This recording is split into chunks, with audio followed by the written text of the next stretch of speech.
PSG Fan TV, bienvenue à tous dans la troisième et dernière partie de l'After Game. Celle-ci est dédiée grâce à vos suggestions, chers abonnés.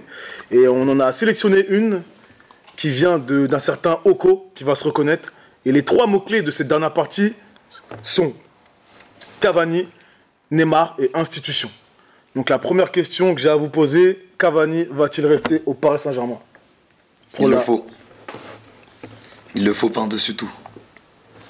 Bah, il l'a dit lui-même sur Twitter, qu'il allait rester au Paris Saint-Germain. Alors il avait aussi dit dans un interview, il y a quelques temps, qu'il ne finirait certainement pas sa carrière au Paris Saint-Germain, car il a envie de finir sa carrière dans son pays d'origine, qui est l'Uruguay, et remporter une coupe avec un club uruguayen. Mais en tout cas, ce qui est, après on peut peut-être pas dire sûr et certain, car à la dernière minute il peut se passer quelque chose dans le mercato, mais normalement Cavani l'a dit lui-même sur Twitter qu'il allait rester pour la saison prochaine avec le Paris Saint-Germain. Ça c'est une bonne nouvelle. C'est plutôt une bonne nouvelle parce que moi j'avais la crainte justement qu'il partait parce que toute cette saison il y a eu ces soucis de cohabitation entre Neymar et Cavani, notamment avec cette histoire de penalty gate ou les sifflets de Neymar. Bon, c'était compliqué, Cavani-Neymar. J'espère qu'il reste, qu'il trouve une certaine symbiose, je crois. Symbiose, voilà, pardon. Et entente entre ces deux joueurs. Mais il faudrait qu'il reste parce qu'il a l'amour de ce maillot. Il se donne à fond. À chaque fois qu'il marque un but, il touche l'emblème, il le secoue. Tu vois qu'il prend sa poitrine. Il est généreux. Il a le cœur rouge et bleu. C'est l'un des seuls étrangers. Alors peut-être avec Silva, ça fait un moment qu'il est là, Pastore aussi, ça fait un moment qu'il est là. C'est l'un des seuls étrangers qui n'a pas été formé au club, qui a vraiment l'amour du maillot. Et ça, tu le ressens dans son jeu, tu le ressens quand il marque, il va voir les supporters, il communie avec les supporters. Et non, c'est important. Et un mec comme Cavani, il faut le garder. Même si demain Cavani nous dit qu'il finit chez nous sa carrière, oui. Oui. Et justement, comment vous pensez que le club a géré la venue de Neymar, notamment par rapport à des gros personnages, sans vouloir dire gros égos, comme Cavani? Moi, j'ai l'impression qu'ils ont laissé les choses se faire. Et quand ils ont eu l'histoire du penalty, c'est comme si ça leur était arrivé en pleine gueule, en fait. On a l'impression qu'ils n'étaient pas prêts justement pour ce... Ouais, t'as l'impression qu'ils pensaient pas qu'il allait avoir des accords. Au final, ça a donné un conflit d'ego. En tout cas, vu de l'extérieur, ça ressemblait à un conflit d'ego entre les deux. Et je pense qu'il aurait été mieux de mettre les choses au clair en début de saison. Qui tire les coups francs, qui tire les corners, qui tire les pénaux. Le truc, c'est que le Neymar, il est arrivé en cours de saison. On avait déjà commencé la saison. Ouais. Il est arrivé contre Guingamp, je crois que c'était deuxième ou troisième journée. On avait déjà joué contre Amiens et je sais plus si c'était Toulouse. Et Toulouse, ouais. Et donc il est arrivé en cours. Je pense qu'ils se sont pas mis d'accord. Et enfin, il n'y a pas eu là comme fait Tourelle, un entretien entre Neymar et l'entraîneur, ou voir les deux de toute façon qui se mettent d'accord. Oui, mais Emery voyait tous les jours Neymar quand même à l'entraînement. Oui, c'est vrai. Il était là normalement. L'histoire du penalty gate, c'est mi-septembre, je crois, contre lui. Donc entre le moment où Neymar... Contre quoi? Mi-septembre. Non, c'était beaucoup plus tard. C'était contre Dijon. Déjà contre Lyon. Rappelle-toi, quand on gagne 2-0, il y a un péno. Tu dis au parc, là? Voilà, au parc, en septembre. Donc ça fait déjà un mois qu'il est là, Neymar. Oui, exactement. Ça faisait déjà un mois qu'il était là, Neymar. Pendant un mois, t'as quand même un mois pour instaurer la hiérarchie des tireurs. Moi, alors je sais pas si avant que Neymar il arrive, comment dire. Sachant qu'il est arrivé avant le début de la première journée. Voilà. Est-ce qu'il y a eu, comment dire. Un établissement des règles. Voilà. Est-ce que Emery a parlé avec les joueurs? Voilà, Neymar, ça sera ça. Mais pour moi, c'est quelque chose qui est logique. Parce que Neymar, il arrive, le jeu va tourner autour de Neymar. Neymar devient la star du Paris Saint-Germain.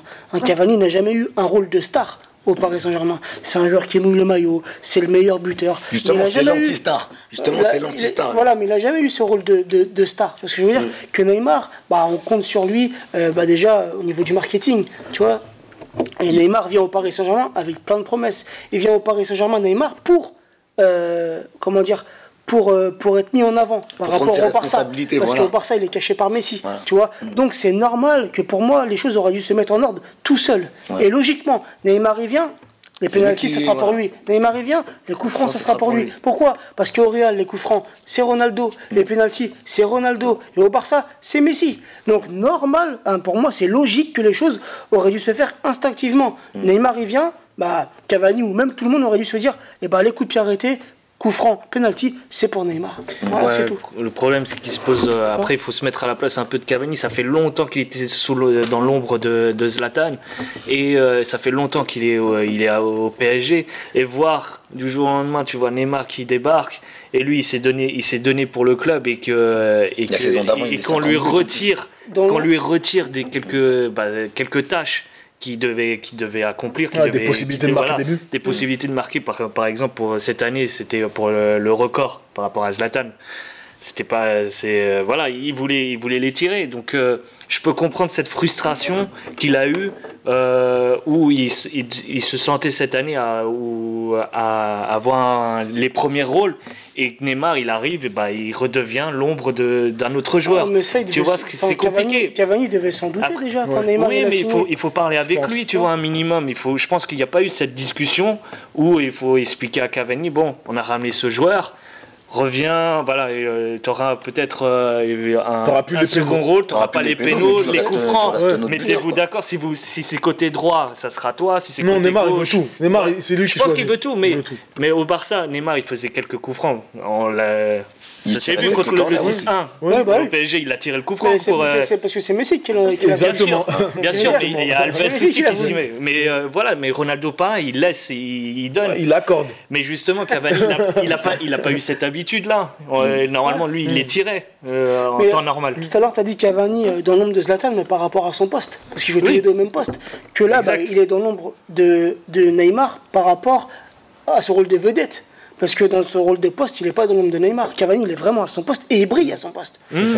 Et si Cavani finit meilleur buteur encore du championnat, c'est aussi par cause de Neymar qui lui a fait quand même, qui est fini avec 13 passes décisives, tu vois. Donc pour moi, les deux sont vraiment complémentaires. Après, peut-être qu'il y a eu ce problème en début de saison, mais pour moi, vraiment, c'est une chose qui aurait dû être logique par rapport à tous les joueurs du Paris Saint-Germain. Une grande star arrive, ça tournera autour de lui. Et peut-être pas parce qu'il tire aussi les corners, là, Neymar, tu vois. Donc, les coups de pied arrêtés, c'est pour lui. Parce que c'est la star, c'est lui qui a besoin de briller. Et si Neymar, il est venu chez nous, c'est pour aussi chercher un ballon d'or. Et pour le ballon d'or, tu as toutes les stats qu'il faut prendre en compte. Les passes, le nombre de matchs joués, les performances en club, mais même aussi en sélection, mais les performances en club, en Ligue 1, aussi, en Ligue des Champions, les buts, tout compte pour un ballon d'or. Donc, faut mettre Neymar dans ce confort. On a la chance de l'avoir chez nous. Faut lui donner les conditions pour pouvoir porter cette équipe. Voilà. Et nous, en tant que supporters, on devrait moins se concentrer sur ce qui les sépare, mais plus ce qui les réunit finalement. Parce que ce sont des joueurs complémentaires, comme tu viens de le dire à bout. Et nous, en fait, on devrait voir les choses de cette façon. Et non pas comparer les deux joueurs parce que peut-être on a une préférence pour l'un. Non, on aime le Paris Saint-Germain et il faut pousser tous les joueurs. Après, les égos, ça, c'est à tout être humain. Il y a eu beaucoup de critiques faites autour de Neymar. Il y a eu beaucoup de critiques, alors parfois à juste valeur, tu vois. Mais n'oublions pas que Neymar a été blessé à la mi-février contre Marseille. Et au passage, il se blesse tout seul. C'est pas Marseille qui l'a blessé, comme moi j'ai pu le penser, tu vois.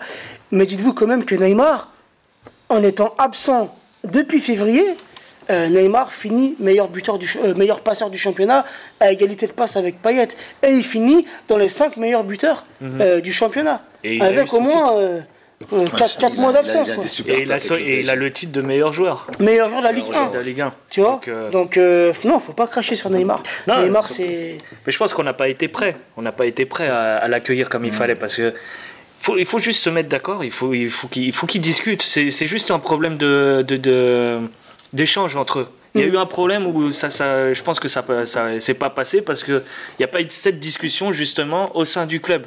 Et ça, je pense que c'est la faute du club si il y a eu tant de débats par rapport à ça. Et que même les supporters, au final, ils se sont perdus choisir entre Neymar et Cavani. Alors que normalement, on ne doit pas raisonner comme ça. Ouais, voilà. Ce sont des joueurs qui portent la maillot du Paris Saint-Germain.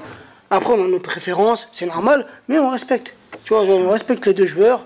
Et une chose aussi qu'il faut se mettre en tête, c'était la première saison que ce trio évoluait ensemble. Aussi. La MCN, c'était la première fois qu'ils évoluaient ensemble.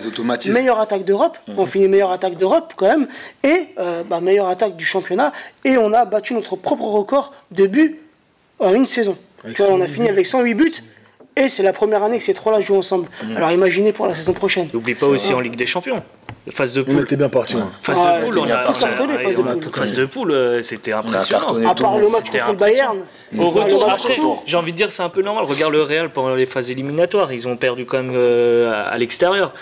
Bon, ça peut se comprendre, tu vois. Et après, on était premier quoi qu'il arrive. Il fallait qu'on perde 4-0 pour qu'on perde cette première place. C'est ça.